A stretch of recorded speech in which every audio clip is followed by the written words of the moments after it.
Assalamualaikum, kami dari grup Kumpulan 1 ingin membentangkan bertajuk FAC sebagai teknik menyusun ayat dalam membuat pendahuluan karangan berfakta bahasa Melayu kepada 5 orang murid Darjah 5 Sekolah Kebahasaan Kutai.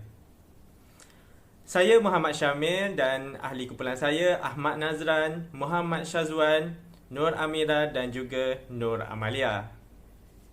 Refleksi pengajaran dan pembelajaran yang lalu. Kumpulan kami membuat kajian tindakan di SK Kutai. Kami menemui guru bahasa Melayu. Beliau menceritakan pengalaman mengajar dan cara beliau mendidik pelajar.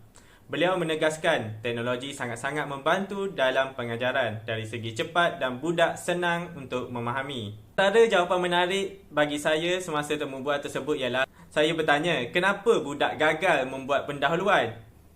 Beliau menjawab, budak itu sendiri kalau tidak ada pengalaman dalam hidup dia memang tak boleh nak jawab. Berdasarkan pemerhatian saya, murid hanya berdasarkan imajinasi sahaja tanpa menggunakan teknik pengajaran yang sesuai. Semasa pelajar menjawab soal selidik, sambil-sambil tu saya bertanya soalan-soalan seperti, macam mana awak buat pendahuluan? Jadi mereka jawab, buat je lah. Jadi jawapan ini bermaksud budak tu dia ada idea cuma tak boleh nak menterjemahkan. Kaedah FAC sebagai teknik menyusun ayat dalam membuat pendahuluan karangan berfakta bahasa Melayu disyorkan daripada kumpulan kami kepada pelajar-pelajar tersebut. Dengan menggunakan kaedah FAC iaitu fokus, akibat dan juga contoh, pendahuluan karangan berfakta bahasa Melayu akan menjadi lebih sistematik dan menarik perhatian pembaca. Teknik ini membantu menyusun ayat dengan teratur serta menggariskan pendekatan yang tepat dalam memberikan gambaran isu yang dibincangkan. Itu sahaja daripada saya. Seterusnya saya akan serahkan kepada kawan saya. Saya Ahmad Nazran Gafruddin, P144140. Assalamualaikum warahmatullahi wabarakatuh. Saya mulakan dengan abstrak. Murid-murid tahun 5 gigih menunjukkan penguasaan menulis karangan pada tahap rendah, terutamanya pembuat pendahuluan. Kelemahan dinilai berdasarkan buku latihan karangan yang dihantar kepada guru mereka.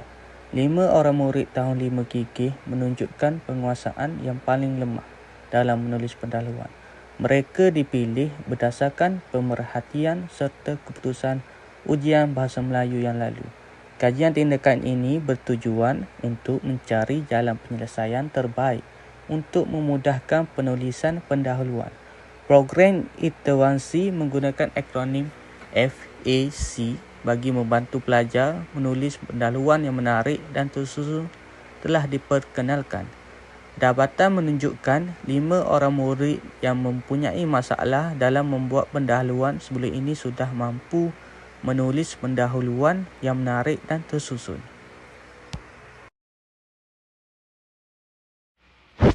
Okey, fokus kajian. Berdasarkan permasalahan yang telah dikenal pasti, laporan kajian ini berfokuskan kepada peningkatan kemahiran menulis pendahuluan dalam karangan. Pengkaji mendapati bahawa 5 orang pelajar tahun 5 gigih lemah menulis ayat pendahuluan dengan tepat. Antara masalah yang dihadapi oleh murid adalah seperti nombor 1, menulis ayat pendahuluan tidak menepati kehendak soalan. Yang kedua, tidak berupaya menulis ayat contoh yang bersesuaian. Dan yang ketiga, sering menulis ayat fokus penyataan yang panjang berjela tanpa memasukkan ayat contoh dan ayat akibat. Hasil dari temu bual dengan murid, didapati mereka tidak punya teknik khusus dan hanya sembrono dalam membuat pendahuluan. Oleh itu, teknik FAC ini telah diperkenalkan bagi mengatasi masalah yang disebut.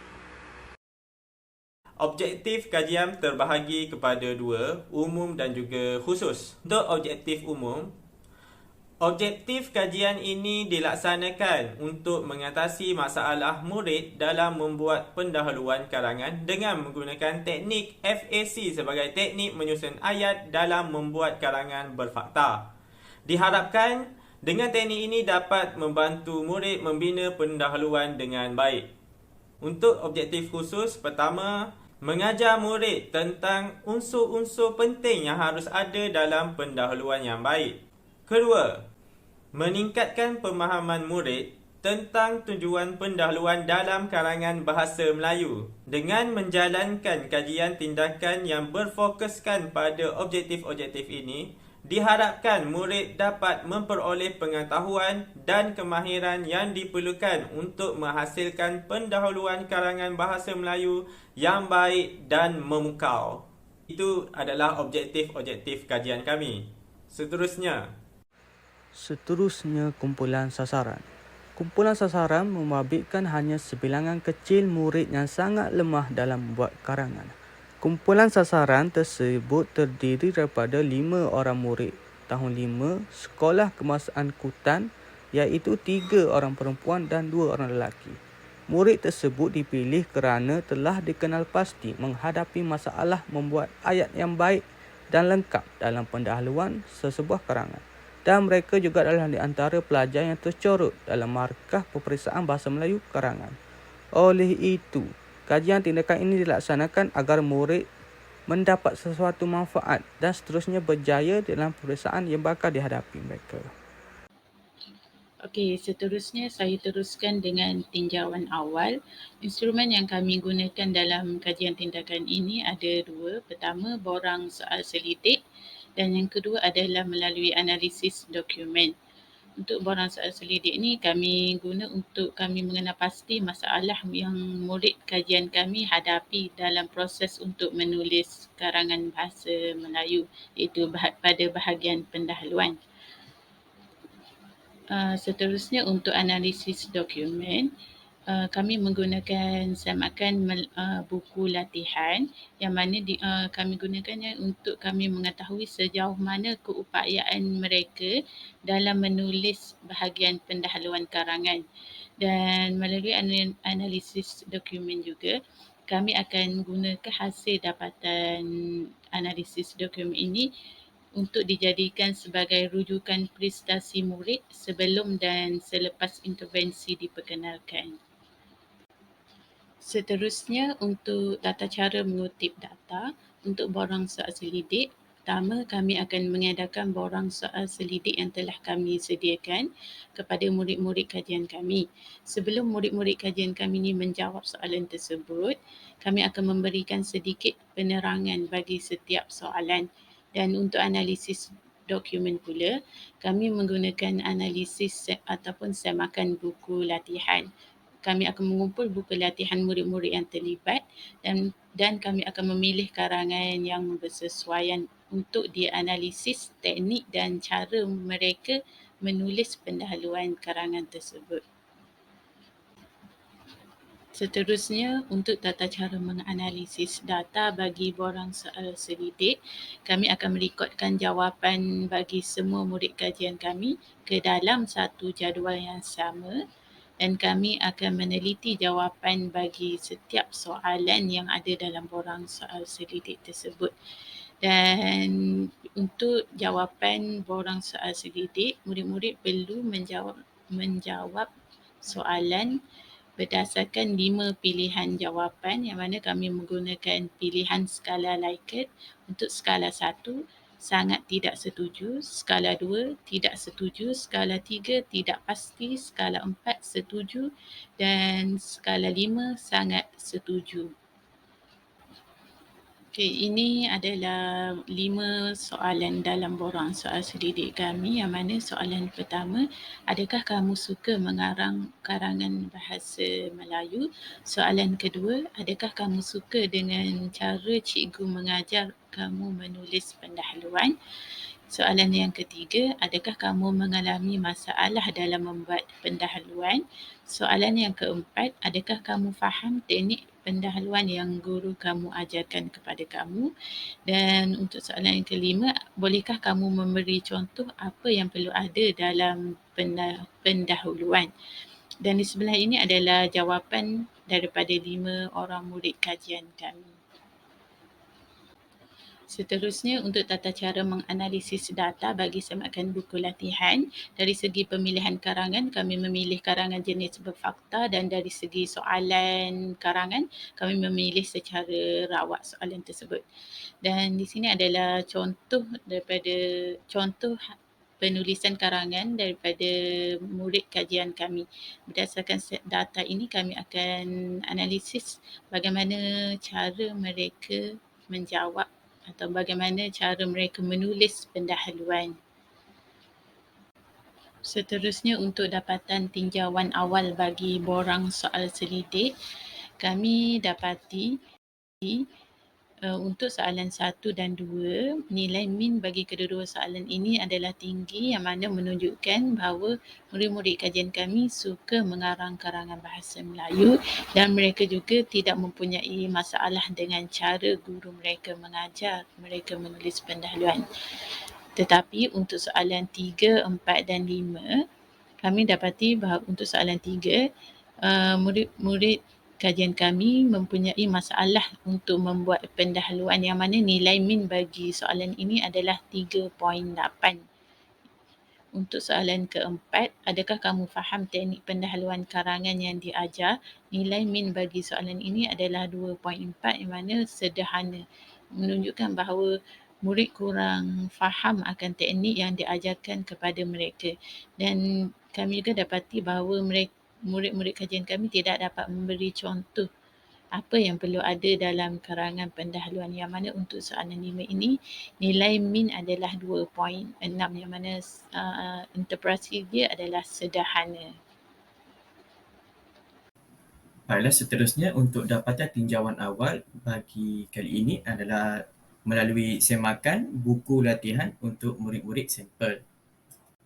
Berdasarkan buku latihan yang diberikan oleh murid-murid selepas diminta, kami memilih karangan berfakta yang mereka telah buat secara rawak. Jadi tidak ada macam khusus untuk soalan pada bertarikh sekian untuk dibincangkan dan dianalisis. Jadi kami memilih contohnya murid 1 untuk soalan A dan murid 2 untuk soalan B dan sebagainya dan seterusnya lah.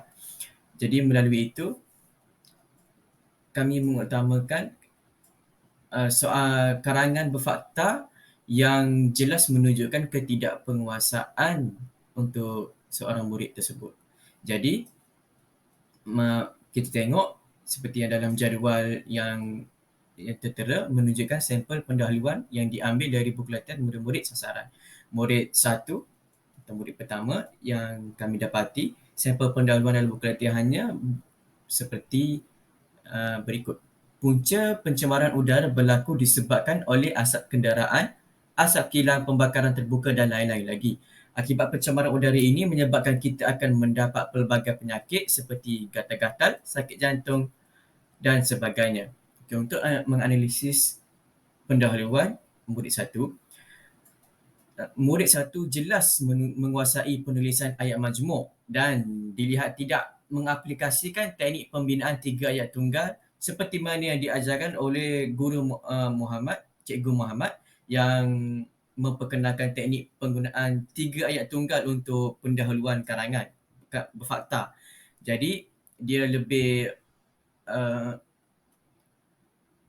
mendahului dalam penguasaan menulis pendahuluan karangan berfakta, dan juga teknik yang dia gunakan menepati teknik FAC yang kami cuba perkenalkan. Kita tengok yang di highlight ataupun diterangkan dengan warna ungu itu adalah contoh fokus, yang warna kuning menunjukkan akibat dan yang merah yang diterangkan adalah contoh. Okey, untuk murid kedua, sampel kedua yang dia ambil, murid 2 tidak menyiapkan tugasan yang diberikan dan hanya mampu sampar angka sahaja yang berbunyi seperti yang tertera seperti 1, pencemaran alam dash bahaya, 2, contoh pencemaran sekitar dash pencemaran air, udara dan bunyi. dia walaupun sedemikian, murid 2 menunjukkan kefahaman yang baik walaupun menurutnya mempunyai masalah dalam membuat pendahuluan karangan berfakta seperti yang dalam soal selidik yang kami jalankan. Hal ini terbukti bahawa dia hanya mampu merangka dengan baik seperti mana dalam sampel yang kami ambil ni, dia berjaya senaraikan 3 komponen utama dalam teknik FAC iaitu fokus, akibat dan contoh. 3 perkara itu ada dalam rangka beliau. Namun, dia tidak mampu untuk menyambung poin-poin atau isi-isi yang tersenarai dalam rangka beliau. Jadi, itulah analisis untuk murid 2. Yang murid 3 pula, sampel pendahuluan dan buku latihannya juga tidak siap dan dia hanya menyiapkan rangka saja yang seperti berikut. Cuti penggal, dash bulan September, dash seminggu, dash suka. Murid 3 jelas mengalami masalah dalam membuat pendahuluan karangan. Beliau hanya mampu merangka gambaran kepada tajuk karangan sahaja dan tidak berjaya diterjemahkan dalam satu pendahuluan penuh idea kasar yang dirangka. Murid 3 ni hanya mampu memberikan gambaran dan tidak ada kata kunci ataupun komponen penting dalam FAC semua tiada. Jadi dia pun akuilah yang dia juga mengalami masalah seperti mana dalam soal selidik yang kami jalankan. Okey, seterusnya murid 4 berjaya mencungkil fakta dalam perangkaan contoh pendahuluan beliau seperti yang tertera. Sampelnya seperti berikut iaitu semua murid ingin menjadi murid cemerlang. Begitu juga dengan aku. Aku ada pelbagai cara untuk menjadi murid cemerlang. Jadi beliau berjaya mengenal pasti fokus dalam kehendak soalan. Namun selebihnya menunjukkan beliau agak bergelut untuk mencari untuk menyiapkan pendahuluan tersebut dan juga penyambungan ataupun ayat tunggalnya agak lari dari kehendak soalan dan itu jelas menunjukkan ketidakfahamannya dalam menulis pendahuluan dengan baik. Yang terakhir sekali sampel pendahuluan dan buku latihan adalah murid 5 yang tertulis seperti pencemaran alam yang terakhir, pencemaran bunyi ia berpunca daripada bunyi enjin kenderaan dan sebagainya. Kesannya tidak dapat tidur dan rehat. Murid 5 ni kalau baca balik sampel pendahuluan dan buku latihan ini, sebenarnya dia tidak menyiapkan pendahuluan sampai kepada pendahuluan isi 1 dan isi 2. Dia terus pergi menulis isi 3 dan juga penutup seperti mana dalam buku latihan yang kami dapati. Jadi dia jelas tidak mampu menulis pendahuluan dengan baik, Adam tidak mampu menulis satu pun pendahuluan menurut latihan ini. Jadi dia terus buat apa yang dia mahir dahulu. Jadi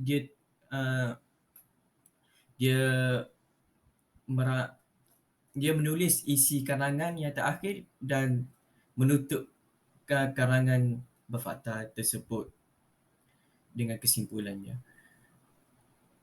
Tekanan masa mungkin mempengaruhi murid 5 dalam menyiapkan karangan dalam masa yang ditetapkan, lantas mengabaikan bahagian pendahuluan karangan berfakta. Okey, seterusnya nama intervensi yang dicadangkan adalah teknik FAC. Okey, teknik ini membantu murid mengingati perkara yang perlu ada dalam menulis karangan berfakta. Selain itu, teknik FAC juga diperkenalkan bagi membantu murid menyusun ayat untuk membuat pendahuluan karangan berfakta. Teknik FAC diperkenalkan untuk mengajar murid membina ayat 1 merujuk kepada F iaitu fokus. Murid perlu fokus kepada soalan yang diberikan. Untuk ayat kedua, merujuk kepada A iaitu akibat. Akibat ini penjelasan daripada ayat 1 yang telah dibina. Akhir sekali, ayat ketiga merujuk kepada C iaitu contoh. Murid perlu memberi contoh yang boleh dikaitkan dengan soalan sebagai huraian untuk ayat 1 dan ayat 2. Okey, antara aktiviti yang dijalankan dalam teknik FAC ialah story marathon. Okey, dalam story marathon ni, facilitator memilih satu tajuk. Contohnya, hobi saya. Seterusnya, facilitator membina jadual di papan putih dengan membuat 3 bahagian. Setiap bahagian mewakili teknik FAC. So dalam setiap satu bahagian tu akan ditulis F iaitu fokus.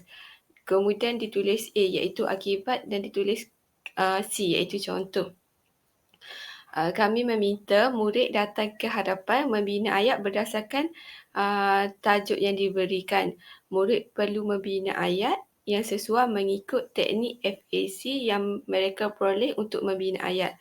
Contohnya, pelajar A dapat bahagian F. So, pelajar A perlu membina ayat berkaitan dengan F iaitu fokus kepada tajuk yang diberi ataupun soalan yang diberikan. Okey, seterusnya murid diberi masa dan bergila-gila sehingga masa tamat. Akhir sekali, facilitator menyemak ayat yang dibina dan menjelaskan kepada murid mengenai teknik FAC yang digunakan. Okey, contoh aktiviti story marathon yang menggunakan teknik FAC. Tajuk yang diberikan ialah kebaikan memanfaatkan perpustakaan. Okey, murid yang pertama perlu membina ayat merujuk kepada F iaitu fokus. Okey, contoh ayat yang dibina, perpustakaan mempunyai banyak faedah kepada murid. Okey, murid yang kedua perlu membina ayat merujuk kepada A iaitu akibat ataupun kesan kebaikan memanfaatkan perpustakaan. Contohnya, murid-murid dapat menambahkan pengetahuan sekiranya mengunjungi perpustakaan untuk membaca buku. Okey, seterusnya, murid yang ketiga perlu membina ayat merujuk kepada C iaitu contoh. Di perpustakaan terdapat banyak buku-buku yang boleh dibaca seperti buku majalah, buku cerita dan sebagainya. Jadi, murid yang ketiga memberikan contoh apa yang terdapat dalam perpustakaan itu. Okey, selepas itu, murid-murid perlu bergila-gila membina ayat berdasarkan fokus, akibat dan contoh dan seterusnya sehingga masa tamat. Okey, aktiviti yang kedua ialah aktiviti pengukuhan menulis karangan. Okey, murid diberi masa 10 minit untuk membuat pendahuluan karangan menggunakan teknik FAC. Okey, teknik ini dijalankan untuk menilai tahap kefahaman murid terhadap teknik FAC yang telah diajar. Okey, seterusnya penilaian intervensi. Penilaian akan dilaksanakan sama seperti kaedah tinjauan awal. Pertama, melalui bualan soalan selidik untuk mendapatkan pendapat mereka berkenaan penulisan karangan selepas intervensi dilakukan. Kedua, melalui kertas ujian yang mana selepas intervensi diperkenalkan, kami akan meminta murid-murid untuk menuliskan pendahuluan karangan berdasarkan soalan yang kami sediakan. Seterusnya, hasil daripada kedua-dua kaedah ini akan kami semak dan analisis sama seperti tinjauan awal dilakukan. Seterusnya, perbandingan antara tinjauan awal dan dapatan selepas intervensi dilakukan akan dibuat bagi mengetahui tahap keberkesanan intervensi yang kami jalankan.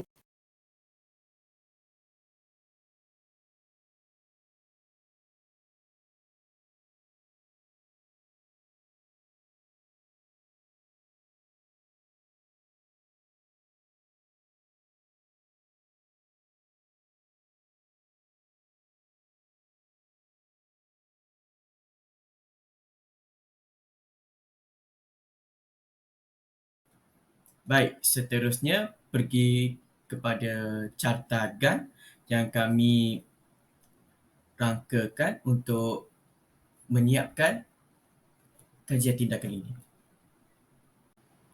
Baiklah, untuk cartagan ini, seperti anda dapat lihat, ia merangkumi kepada 3 gambar rajah. Sebenarnya adalah satu carta saja kalau dalam Microsoft Excel, tapi saya cerakikan kepada 3 supaya dapat muat dalam pembentangan. Okey, yang gambar rajah kepada yang kiri atas sekali iaitu aktiviti yang kami lakukan, iaitu perancangan, kaji selidik, cadangan langkah, intervensi, penilaian, buat laporan dan juga pembentangan. Okey, dan untuk menganalisis cartagan ini, secara mudahnya yang warna ungu tu tempoh kami laksanakan aktiviti yang kami cadangkan dan senaraikan. Seperti yang dapat kita lihat, perancangan memakan masa selama 2 minggu pertama, iaitu tempoh kami berkumpul dan berbincang melalui medium online dan juga selepas kelas pada pertemuan pertama tempoh hari, dan melalui situ kami senaraikan secara ringkas penerangan perancangan kami, apa yang kami hendak lakukan, termasuk intervensi dan juga cadangan langkah yang kami usulkan. Dan seterusnya untuk kaji selidik, bermula pada minggu kedua sehingga minggu ketujuh. Untuk kaji selidik ni kami mendapatkan maklumat dan juga sumber-sumber dari internet dan juga sumber-sumber lain yang kami dapati untuk mendapatkan bahan sebagai rujukan kami dalam melaksanakan kajian tindakan. Yang seterusnya untuk intervensi yang sebenar dicadangkan pada minggu ke-8, tapi sebelum tu perancangan kami sudah pun berjalan. Lupa, pada dalam kaji selidik tersebut, dan di situlah kami melakukan temu bual bersama guru iaitu Cikgu Muhammad, dan juga soal selidik untuk murid-murid dalam tempoh tersebut untuk kami mengumpul data dalam tinjauan awal, dan semuanya dalam tempoh ini. Dan seterusnya untuk penilaian ini lebih kepada kami untuk menganalisis dapatan kajian kami secara lebih terperinci. Dan untuk buat laporan, kami makan masa selama 11 minggu untuk melakukan laporan, bermula pada minggu pertama lagi, dan terakhir sekali pembentangan pada minggu 13. Dan itulah sahaja ringkasan daripada cartagan ini, yang mana yang merangkumi keseluruhan aktiviti yang kami cadangkan dan lakukan. Sekian. Terima kasih.